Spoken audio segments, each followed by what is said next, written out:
Yeah, that idea of the assistant, we debate a lot. There's been a lot of implementations of AI shopping assistants around retail, and we love them, but we think we want to put it in the right place within the experience where the intent is there. Sure. Not AI for AI's sake, AI to solve a problem in real time that the customer would have on that place in their experience. And so that's our UX leaders all the time, like preaching, like we don't want a solution looking for a problem, like we really need to make sure we put this in all the right places because it's also expensive. Yeah. And so we need to be mindful, like I want it to be in the place where you need it and it's going to drive the right result for us, and it's not going to be upside down economically for us. Welcome to the Jason and Scot Show, your source for the latest news and trends in the e-commerce industry. Featuring host Jason Retailgeek Goldberg, Chief Commerce Strategy Officer of Publicis, and Scot Wingo, co-founder and CEO of ReFiBuy. Here are Jason and Scot. Welcome to the Jason and Scot Show. I'm Jason Retailgeek Goldberg, and I'm here with our co-host, Scot Wingo. Hey, Jason, and welcome back, Jason and Scot Show listeners and viewers. We have an exciting show. Both of you, yes, all of them. We appreciate you watching, the super fans watching on both formats to make sure you get, it's kind of like IMAX versus normal with Odyssey kind of a vibe. We're recording live at NRF Nexus. Jason has a audio curse. We are next to the elevator room. So usually we're near a train station, audio room. Let's see, we've been near jackhammers. That's always a favorite when we're in New York. We always get the jackhammers. But this time, Mr. Murphy dealt up the elevator room. So yeah, so that's the production qualities we shoot for here, trying to keep it as professional as possible. We should have had this episode sponsored by the Otis Company. Ah, yeah. Otis, if you're listening or watching, we're available. Yeah, absolutely. Joining us today is Brian Seewald. He is the EVP of Digital at Victoria's Secret & Co. Brian, thanks for taking time out of the show to come chat with us today. Yeah, thank you guys. Long time listener to the pod, and sort of bucket lister for me to be asked to be a part of it. I don't know what that says about my overall bucket list. You have a very long bucket list. We're like number 200 on the bucket list. Seriously, super grateful to be here. Thanks, guys. Thanks for coming. We appreciate it.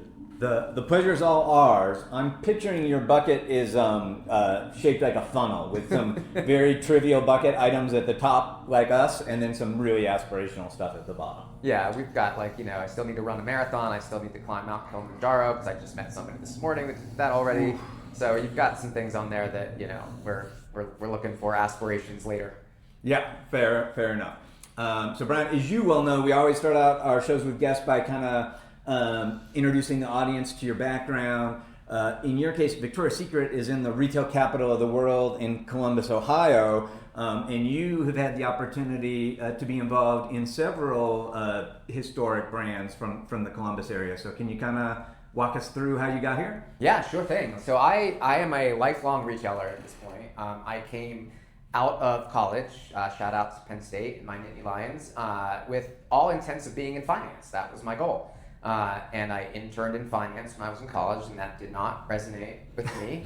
And I didn't know what I was going to do. And so I just started going to information sessions, and I went to one from a company, which is no longer with us, but and they were explaining their training program, and you got to be part of a buying office. And you essentially, the way they sold it was you were running your own business without the risk of running your own business. You got to be part of everything, picking the product, helping with pricing strategies, what got advertised, walk down to the selling floor and work with the customer directly. It appealed to me immediately. And so I joined Kaufman's department stores in Pittsburgh. That was my first job. Met my girlfriend, then fiance, now my wife, there. And then we moved to Columbus, Ohio shortly thereafter to work for Abercrombie & Fitch. The first half of my career was all on the merchandising and planning side. And I joke about it, but it's somewhat serious. I was not a good merchant. No one should have ever allowed me to be selecting product for people. That is not my skill set. When I moved into the merchandise planning side, I found my footing definitely more so. Ties in the finance piece, so you kind of like get both yeah, elements. A little bit, yeah. And then if you fast forward like 15 years, it was 2007, 2008, and The Limited had just launched a website with a really small skeleton crew sort of off in the corner getting the work done. And they were like, well, now we need someone to run this business. Brian, do you want to take a shot at it? And I went home and I talked to my wife, and I was like, oh, I don't know. I don't know what I was thinking. I was like, oh, I don't know if this internet thing is going to work in 2007, 2008. Of course. And ultimately, I took that, and it was the best decision of my entire career. Like, I fell in love with this space immediately. The ability to see customer behavior in real time. I think for me, the retail drug is every day I get to look at sales, and then every day I get to change something to make it a better experience, to sell more, whatever the goal is of that next day. And I can't think of another business where you get a report card every day like that. Yeah. So then you go into digital. And it's actionable. Like, you can actually just change stuff. Yeah. In stores, changing something has got the, if you're lucky, 6 month. Yeah. And then it's like, there's so many things you've changed, it's hard to pick the variable out. And what's incredible in digital is you can see it. Now I can see it to the minute. We can understand what's happening in a given day and make a change if we need to. We try not to do that every day. But that was what got me when I started in retail, and it's what keeps me in it every day. That's the thing that I love the most. And so I started in digital at the Limited, and then just progressively moved through, increasing areas of responsibility in digital at a couple different companies, bringing me to VS & Co. for the last 2.5 years. It's an incredibly exciting time to be at VS & Co. Hillary, who's our CEO, always says, the world is ready for us to unapologetically be us again. And so if you're following our brand and looking at our marketing and seeing what we're doing, you'll see that we are definitely embracing the brands and what makes the brands great. And I think our goal, we always say it is about celebrating sexy, about sparking joy, and about inspiring confidence. And try to remind ourselves every day, are we doing those things?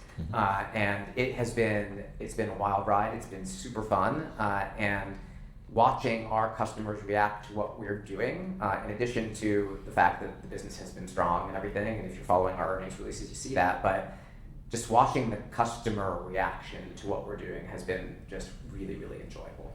Yeah, I'm a CNBC junkie, and they've been calling you guys out as really pulling away from the pack of kind of that same size retailer.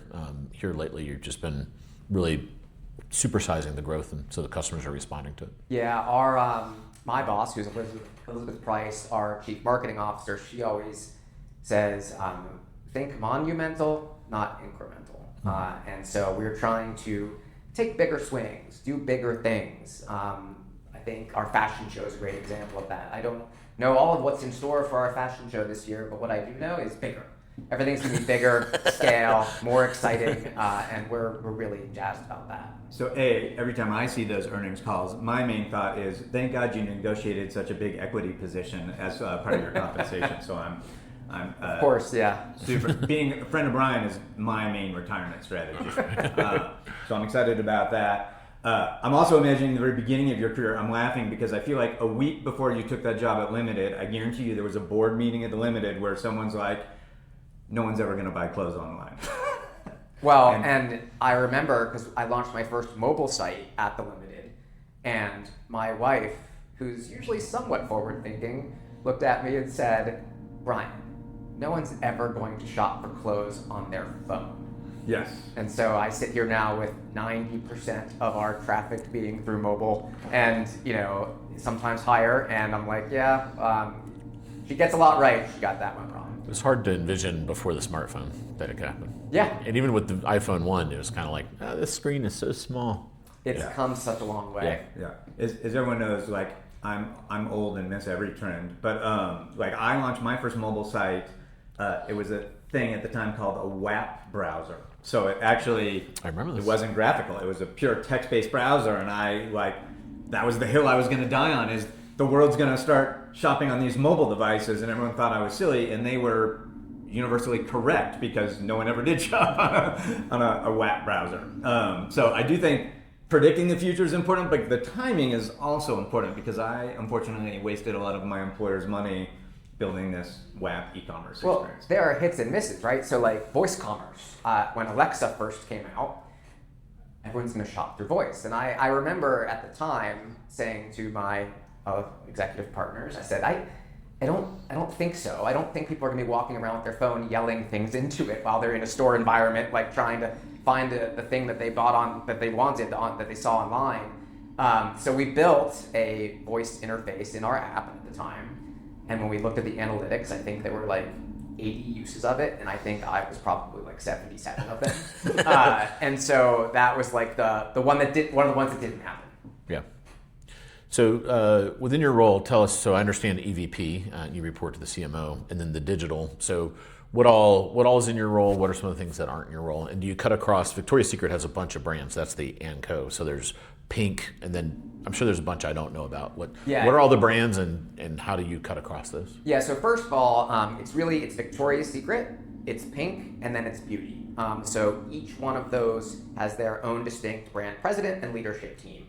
But then my role spans across all of them. And so I'm trying to provide the best digital customer experience across all of the brands. So it's kind of an agency type model? Yeah. Each brand can have some nuances. Victoria's Secret may want something a little different. We're definitely trying to differentiate Pink, irreverent, youthful, fun, versus Victoria's Secret, which is a bit more sophisticated. And then Beauty is really more of a deep integration into each brand. We find we have the best success when you're going to find the beauty while you're shopping for the other things, and it's really integrated into the whole experience. So the brands, Victoria's Secret and Pink, are distinct. We do find there's quite a lot of shopping overlap, which is something that we talk a lot about. In terms of the functions I'm responsible for, we have digital merchandising, which is really content strategy, everything from content strategy and that engagement strategy all the way to how the products on our pages are sequenced to maximize for conversion and the best shopping experience. We have digital operations and analytics, which is very near and dear to my heart. We talk a lot about the foundation that we have built, where there are gaps, and how we build for the future of everything that is happening around us. And I'm sure we'll get into all the AI things and all of that, but data and how we manage data, it becomes more important every day. And then we have digital product and user experience. One of my colleagues is here with me this week at Nexus who leads our product team, and then customer care. So those are the areas I have direct responsibility for, but I collaborate deeply across the organization with merchandise planning and merchandising, of course, because at the end of the day, our job above and beyond everything else is to take the assortment strategy and the product strategy that our brand presidents through their merchandising teams devise and bring that to life online. That's it. Like in its simplest form, it's all we're trying to do is represent the brand the best we can. We want to sell a lot of stuff, but I'm also cognizant that the website and the app are the biggest marketing vehicles in the company. It's not just about the sales. It's about the pre-shopping experience for stores. It's about elevating the brand. And so we think about all of those things too. So I have deep collaboration with merchandising, with merchandise planning, and then of course with creative digital marketing. I wouldn't live without digital marketing partners that are driving traffic, and they do that splendidly. So like that's a huge partnership we have. So I've gotten used to it. Like over the years, I think digital's structured a little differently every different company. Yeah. But the one thing that's always been true is you have to collaborate across the entire organization to get stuff done. And we don't do things like, you'll remember, like in your early days, put in a new search engine or do this or do that, like things that you did on the website. I didn't really need to bring in partners from all over the organization. Those days are over. Like everything we do impacts everybody. And so it's a much more complex world we live in now. I want to go back to one of the earlier things you said about the cadence and one of the things that you mentioned appealed to you that I totally agree is sort of the real-time nature, that you can get a quick snapshot of results and then you can make quick corrections. But I do find in every organization I go into, there kind of is a different cadence, right? So pre-digital, it was like a monthly cadence. Like you'd have, like Walmart was an outlier. They had a weekly meeting because it was hard to get data for last week's performance. And then of course it took a long time to act on that data. So I'm kind of curious, what is is it truly a daily cadence, and does it have to change at all? Like I could imagine around holiday or around the fashion show, or there could be some tent poles where your cadence might change. And I'm just curious, what's a regular week at GS and Company? Yeah, it really ebbs and flows. We do not touch everything every day, but we have big launch moments. So yesterday was a very sexy launch for our Victoria's Secret brand. And so that entails the activation of tons of new product and a lot of content around that product, which manifests itself on our site, on our app, but also in social, in marketing, in our stores. It's a very coordinated effort. Those probably, we have those across the brands. There's a few of those moments a month. Outside of those moments, obviously there's tactical adjustments that you're making. I don't think we change things every day, but we certainly discuss what we're seeing in the business every day, so that we can, be aware and make changes if we need to. But we optimize the site. We have teams that are optimizing the site in a very normal, routine way every day. Every day we are looking at the sequencing of our pages. Every day we are making sure that if certain face outs have sold out, that we're placing those with things that we are still in stock in. Like nuts and bolts stuff. And we and the team, our merchandising, our operations teams, our execution teams are extremely good at that part of the business. Yeah. And are there a subset of KPIs or metrics that you think are most valuable? Are there what are your 2 or 3 favorite metrics that you like to? Yeah, I mean, it's a bit mundane, but I live and breathe conversion. And so what's interesting about that in the new world we live in now, where traffic is coming from so many different places, where for us, new customer acquisition is such a huge priority. We are in the midst of turning around these brands. Getting to know new customers is a huge piece of that. There was a time when 1 out of every 3 bras bought in the United States was bought through Victoria's Secret. That is wow. Domination. Yeah. That's what we want to get back to. And so conversion is probably the metric I pay attention to the most. But now that we are doing all of these things to drive more new customers, you have to cut that up way different. I have an expectation of app conversion that is very high, because the app is where most of our loyal customers are. And once you've downloaded our app and you're actually willing to devote phone space to it, you're invested. And so I have a certain expectation there. Mobile web, that's a lower conversion rate. That's where we're getting the looky-loos and the new customers, what our analytics team calls our single-page slackers. The people that come to the site and they bounce. They got curious, something they saw on Instagram or on TikTok, they came and they went.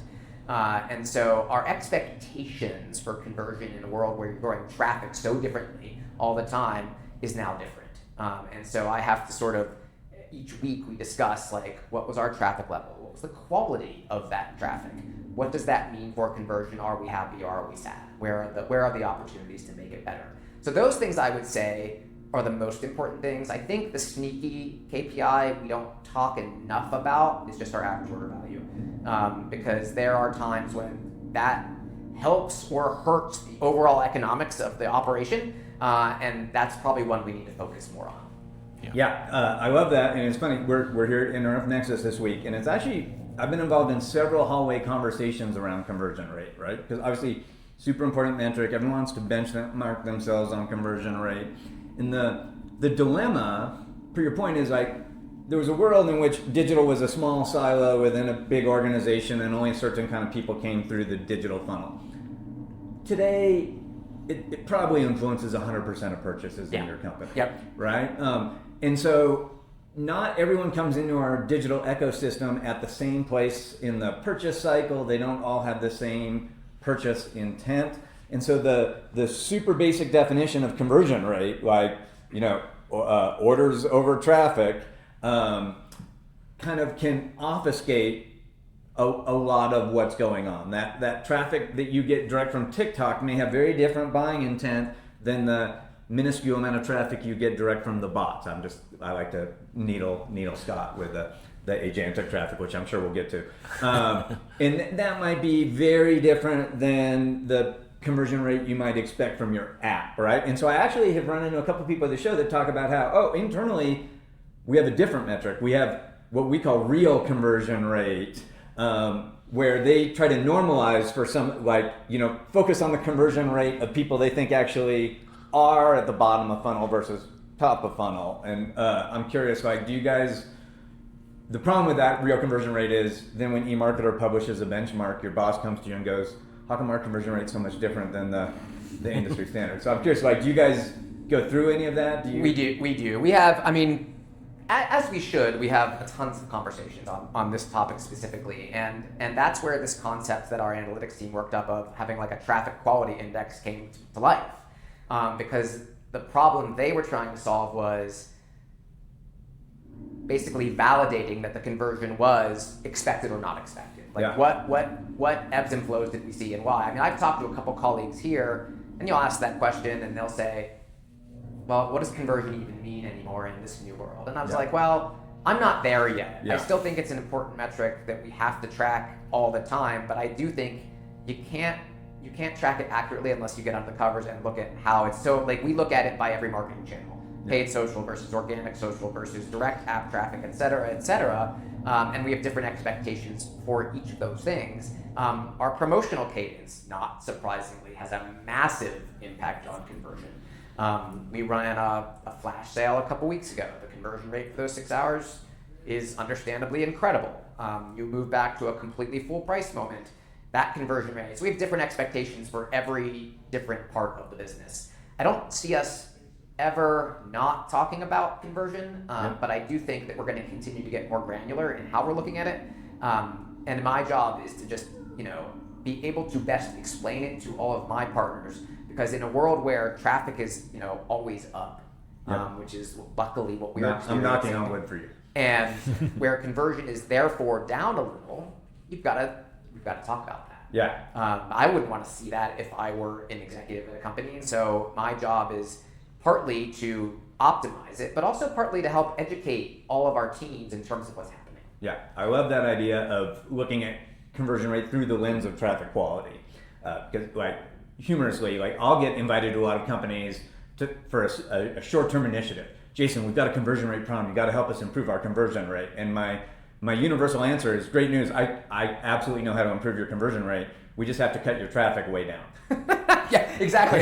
You'd never want to do that. Or you can add a 70% off promotion. Yes. I'll get your conversion rate up. But my go-to is I only allow people who have purchased 8 times in the last month onto the site.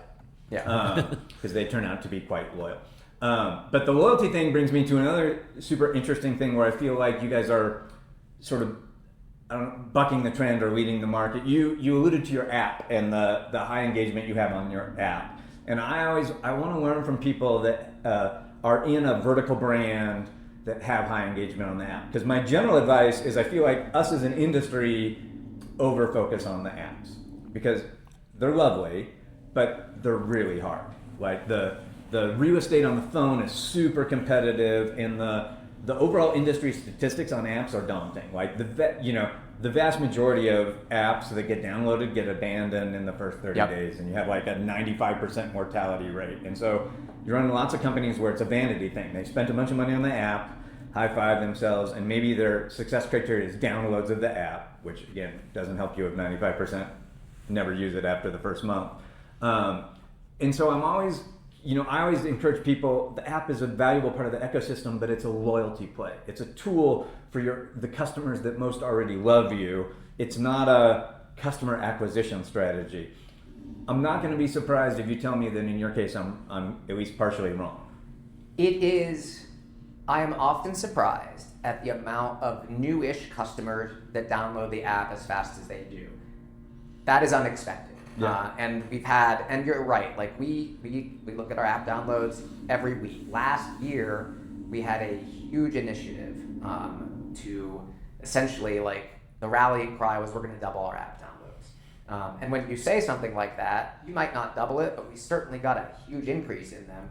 The magic of that is app push notifications, which is what? Included, not free, right? But it's a great way to communicate to our customers. We run app exclusive events. We run app exclusive product. We do early access on the Pink app and the Victoria's Secret app for product. So, if we do a certain drop of pre-fashion show product, available on the app first. So there's a reason. The loyalty program is one reason to have the app. It's the best manifestation of the program. The other is you're going to get access to things that other people aren't. And so the growth of our app has been, I think, we've definitely supercharged it by these strategies. We had our head of Pink merchandising, it's like everything takes a village. Our analytics team observed that one of our competitors was getting huge traffic spikes with drops on a certain night of the week. Our Pink president was like, our Pink VP merchandising was like, we should try that. Thus was born this thing we call Pink Wednesday drops, and that's available on the site and the app. But again, you're going to get notified first in the app. You're going to get to know about it more, and that started as this tiny little hack where we're trying to figure out how to pull forward product to becoming like a huge part of our Pink business. What I love is that entrepreneurial mentality of start small, blow something up into a real part of your business. But again, it's just another reason why I think this idea of having our app gives you real utility. I love that, and right before the show started, Scott mentioned that the Wednesday drops were what brought him into the Pink app ecosystem. So that makes total sense. The one cautionary thing I would say in that story is you got to be careful about letting those business users know that their ideas were smart and really worked, because you're kind of empowering them. Absolutely. Yeah. Danger. Yeah. This is how Jason got so many words in his title. Yeah. Yeah. Not complimenting his colleagues. Yeah. Scott's chomping at the bit to get to AI. I want to make him wait one more topic, because digital is awesome. Obviously, we're all sort of digital first people, I think, at this point. You still have a huge asset in the stores.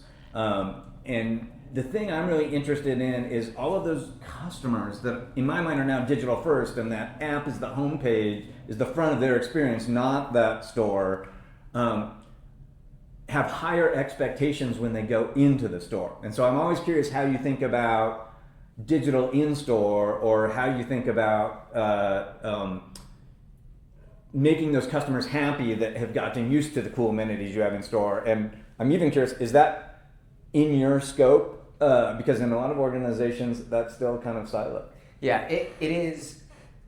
The omni-channel experiences, buy online, pick up in store, as an example, are within our scope, yeah. I would say, you had said earlier, 100% of transactions in store are probably influenced by digital. We always use 80% or whatever. Sure. You're right, though. It's probably 100 at this point. The partnership between Becky, who heads our stores, and me is incredibly strong. Right hand, left hand. And we are always sort of trying to make sure that one channel is backing up the other channel. I know every time we have a new big floor set going on, and a new launch that is coordinated on the site as well, I like to go to the store and I stand in front and I look at the app and I look at mobile web and I say, if I walked in the store and are we telling the same story? Yeah. Is it consistent? If I was a customer, does it feel like one brand to me, not a digital brand and a different store brand? And most of the time I would give us pretty good marks on that consistency. I think it's critical. I think customers have to feel that when they walk into the store. Our associates are adept at helping serve customers that can't find their size in a store and having it shipped to them. They have embraced that skill. You hear a lot about companies. This was probably more in the early days of omnichannel, where there was a bit of friction between the store teams, the digital teams, as these capabilities were being built out. It's a tribute to Becky's leadership of that stores organization. We don't have that. Yeah. Our stores embrace digital. We embrace the stores. And I think that for us to succeed, that has to happen. The magic of our business is in a bra fitting experience, specifically in our stores. Trust me when I tell you that we have tried everything to recreate that experience digitally. We have done the quizzes. We have done the body scanning tools. We have done all of these things. You can't replace the idea of being able to talk to somebody. I am on a GLP-1. I lost all this weight. I just had a kid. I've put on weight and I'm not happy about it, but I need a new bra. that experience is magical when someone can give you confidence in person.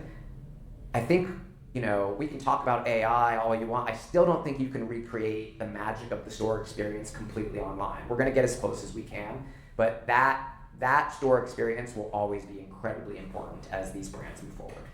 That's super interesting because I'm curious, do you think it's the state of the tech just isn't there yet? Or do you think it's something more innate in humans that there's a trust symbol in having that live expert in front of you give you advice, and even if you got the exact same advice from a robot, it wouldn't land in the same way? I think it's both of those things. I think using the body scanning tool as an example, that's a you have to put your phone at a certain angle and point it a certain way at yourself. Any experience that has the words in it, and now take your shirt off, I'm out. I'm not doing that. Yeah. So there's a pretty high threshold to standing in front of a camera in your underwear. Yeah, that. So there hasn't yet been, and then there's the virtual try-on option, which I've seen a bunch of those. Those are cool-ish, but again, our product fits right up against your skin. It's the thing you're wearing closest to you. I don't think that the virtual try-on stuff has come to a place yet. Yep. Generative AI presents some interesting options in terms of being able to say, well, I want to see this skin tone and this body shape and this breast shape and show me what might look like me. So we've tossed those things around. We haven't acted on that yet. So I think we may get there eventually, but I still don't think it's the same thing as our store experience. And I still think that for us, that will always be incredibly important. The good news is once they do it, it's in the app, and then they can just reorder online. Yeah, well, and the beautiful thing of going to our store and ordering, and now that you're a 34C, then we can replenish you all day long online, and then that's the beautiful way in which our stores and our digital work together. Sometimes we have people on the show where their digital and their store inventory is very close to each other, and then other times they blow out the digital shelf, looking at styles, not worrying about sizes, where I'm sure you've got a lot. The shelf is probably very powerful for the size dimensions. How much delta do you guys have between the store and online? Right now, I'd say not a ton. We have some online exclusives. That is an area where all three of our brand presidents are now exploring and driving forward. And so we are going to start having more online exclusives in the future than what we have today. It will not be like an endless aisle. It will not just be assortment for assortment's sake. It will be targeted. So for example, in Victoria's Secret, we love our pink and white heritage stripe. All day long online, I would do more of that. I know that in pink, it's going to be a lot about apparel. I think in beauty, we have an opportunity in terms of bringing back archive scents, the things our customers loved, 10, 15 years ago. I also am not smart enough to know how hard all that is. And so I think there are opportunities, but we have to make sure that they also make sense. There are minimums. There are lead times that I am vaguely aware of, but not really good at that stuff. And so I think our merchant teams are doing everything they can in a targeted way to make our assortments more effective online. Yeah. So that's a good framing of what you do and all the different pieces that you touch. What are some of the big initiatives that you're looking at probably going into? Do you guys think much about holiday, or are you already more thinking about Valentine's Day? We're all over. Which is a bigger holiday? We are literally always talking about all four seasons at once. Okay. The context switching that comes with the day-to-day job. I would say right now I am absolutely 1,000% fashion show obsessed. I want to make sure we execute it. 2 years in a row I have been, and I tell this story all the time. In 2024 was the first time we brought the fashion show back. And I remember I'm lucky in that I got to attend the show, and I was so incredibly proud of the digital experience and the shopping experience that we built to go with the show, this whole shop the show experience. Mm-hmm. And you could literally watch the sales, and this is why I love what I do. You could literally, the show ended and everyone's hugging and congratulating. I'm sitting there on my phone. I'm looking at numbers because I'm so curious. I'm what was the traffic? And it's this deluge of traffic and people are buying. And I was oh my God, this is amazing. So fast forward to 2025, and I was we gotta do that again. And we did. And so there's a lot of pressure on it, but also I'm really excited about it. And then you add the element this year of TikTok Shop, which is new for us. And so I think that could be a really unique fashion show moment as well, depending on how we decide to handle all of that. So I think fashion show is very, very much top of mind. In terms of like overall initiatives, we try very, very hard to make sure everything we do ladders up to this path to potential, which is something we talk about in all of our earnings calls. That's our corporate strategy. And it really is, it's about supercharging bras. When we win in bras, we win. Like full stop. It is about recommitting to the growth of pink. And the way I think about that is how we make sure that they feel like distinct experiences online. We have tabs. We have one website. We have one checkout. And yet, I want to make sure when you're on pink, it really feels like pink. And when you're on VS, it really feels like VS. And we have more we can do there. Fueling growth in our beauty business, of course, is a priority, and how we integrate that with everything else. And then the last one is like evolving how we go to market. I always interpret that as how do I continue to elevate these brands? So if you transfer that to like what's important digitally, we've sort of translated it into our digital speak. So the first thing is really about what we call shopkeeper mentality. Optimize that site and that app all the time. Embrace all the path to potential pieces. So like bras gets extra attention. It has there's a product page AI driven assistant on bras. No other category has that on the site right now. We tested our personalization model for sequencing in bras and in panties. So we try and give that category extra love as much as we can. Emotion over promotion is something we talk about consistently. That goes back to evolving how we go to market. We need to personalize more. Jason, you and I feel like we've been talking about this for years and years and years. The whole industry has. Sure. We're very good at personalized product recommendations. We're getting good at personalizing the sequencing on the pages, using models for that and AI for that. We're not as good at personalizing around offers and discounts, and we need to reduce our reliance on those tools. I think every retailer wants to do that. We know it's a multi-year journey. We know it's going to require a lot of technology advances. Super, super excited about the idea of being able to pull that off in the next couple of years. As a joint digital and marketing team, there's a ton of passion around that. Maybe one of the newer things, be where our customer is. And that is TikTok Shop, which I'm very bullish on. That is agentic AI. So Google UCP is something we're working on. We would have been working on OpenAI, but that was a bit of a false start, as we all know. But I also think about the discoverability piece.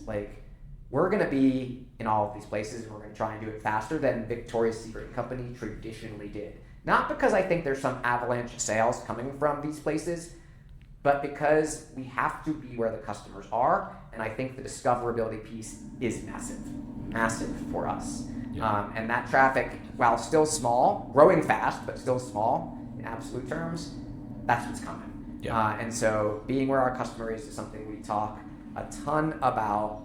And then this one it may sound boring, but strengthening our foundation, product information management, modernizing our content processes. We are about to be flooded with content, whether it's TikTok or all of our other marketing programs. The amount of content in this new creator economy that's available to us is so huge. And how we manage that content, we have to have better processes, systems, tools around all that stuff.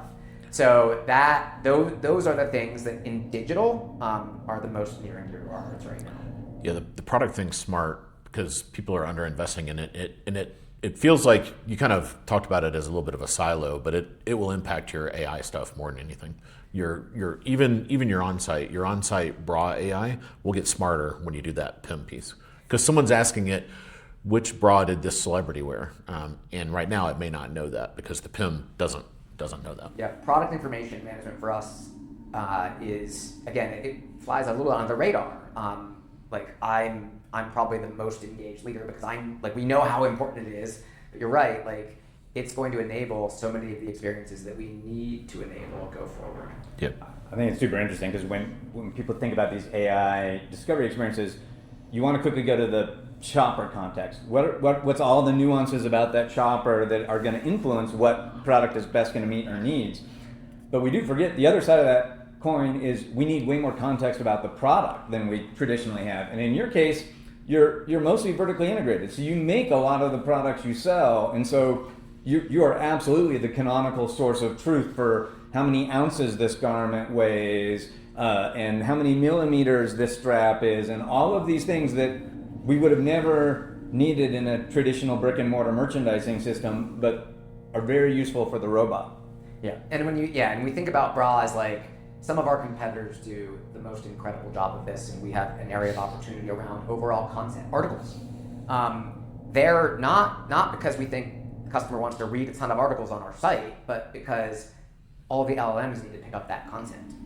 And a couple of our competitors have hundreds of articles on their site in their educational sections, and we have a major initiative to get there, that we're just starting to like get our ducks in a row on. Like, it's early days, but we know that's a shortcoming. So we've got some of this like inventory feed blocking and tackling done now, and now it's like a laundry list of like 100 things. There isn't like, well, the inventory feed was a little bit of a silver bullet. And you don't encounter a lot of those where I'm like, oh wow, that made a big difference right away. But the rest of these things is like little things, a million little things that we need to do to make sure that we are, like, we're number one in market share. We should be number one in visibility. Like, that is, my boss reminds me of that all the time. She's right. And we need to make sure that's happening. Yeah. How about, can you say, my intuition is your pink brand would be getting a lot more agentic traffic because the Zillennials are adopting things a little bit ahead of the other groups, and they're way more comfortable buying within the, at least discovering and not quite to the buy part of agentic commerce. Is that something you see? I would say, I'm not actually sure, but I would say I'll bet it's beauty. Actually. Yeah, beauty is like way up. Probably getting the most of that traffic. It's absolutely dominating in the TikTok space. Dominating in terms of our sales, not dominating the TikTok landscape yet. But that is, I think beauty is the area where we're going to see the most of that early days. I'm super curious about what we'll see from a TikTok perspective, yes versus pink.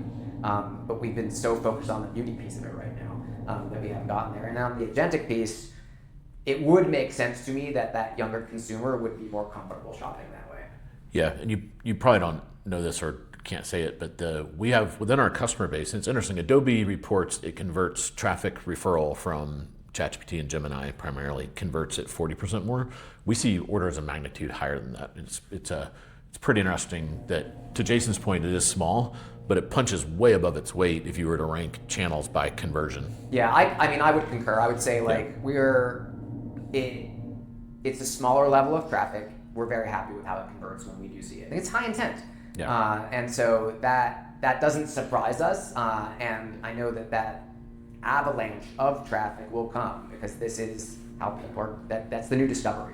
Yeah. The one reservation I always have about that, you guys are unquestionably right, but when I look at data from panels of users where we've instrumented the user's whole digital life, what I've learned is we have no idea how big our agentic traffic already is, right? Because the happy path is not you use the robot, you click on a link, you go to a VS URL.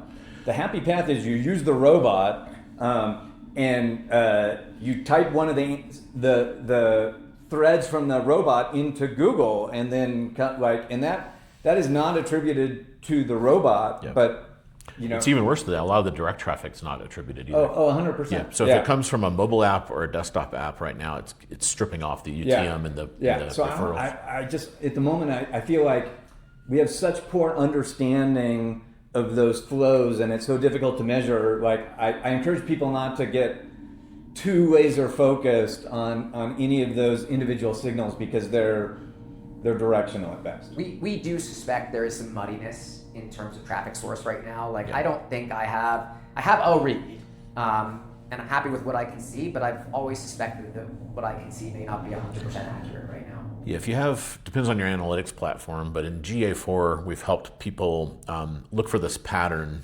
and the way we detect it is a benchmark against a prior period. So we'll look at like January 25, and the signal is people that went right to a PDP and didn't pass through any of your website.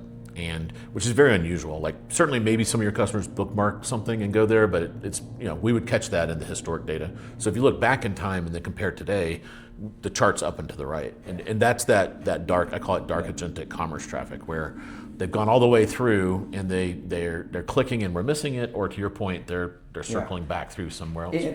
It's always funny that we're in a world now where my product person said this today, because he was using AI to generate articles that we could then put on the site to get more traffic from AI. And he was like, it's not lost on me the irony of this process that we are locked in. Like it's the crazy fast pace of how we are trying to do all this. Yeah, and if you really think about it, we're working for the AIs. I think that yes, and I welcome my robotic overlords. They're amazing. We love watching. Yeah, it's super interesting. But even non-digital attribution, like I'll tell you a use case that I guarantee is happening in your world, right? The girl dads. Like there's some subset of families where the dad has to help his daughter pick her first bra and has no expertise, right? So they're going to have a much higher propensity to ask the robot for advice.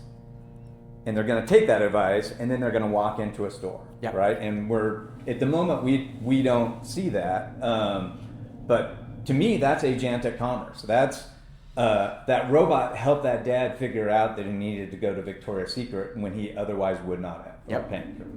Yeah, and that is always my internal battle. Like I've got the person on one shoulder saying like, AI, go after it, agentic experiences, the agent's gonna buy things for you. And then on the other shoulder is my wife sitting there who always says, have fun at work today, please don't ruin shopping for me. And so amen to your wife. I am reminded almost daily that shopping is still an emotional experience. It can very much be a social experience. And for us, like, I'm beyond curious about where this all goes. And is somebody gonna need a black bra for a dress for their honeymoon and get on ChatGPT and buy the first one that gets served up? I don't think so. Yeah. I think they're gonna be like, oh, that's great.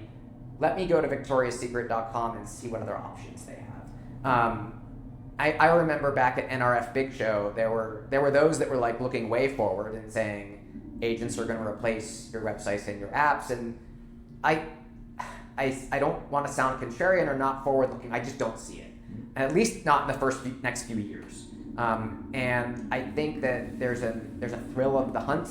There's a adrenaline thing from shopping and buying all the things that you want that I think will last and will still be there even when AI takes over a portion of this. Now, you're making tacos, great.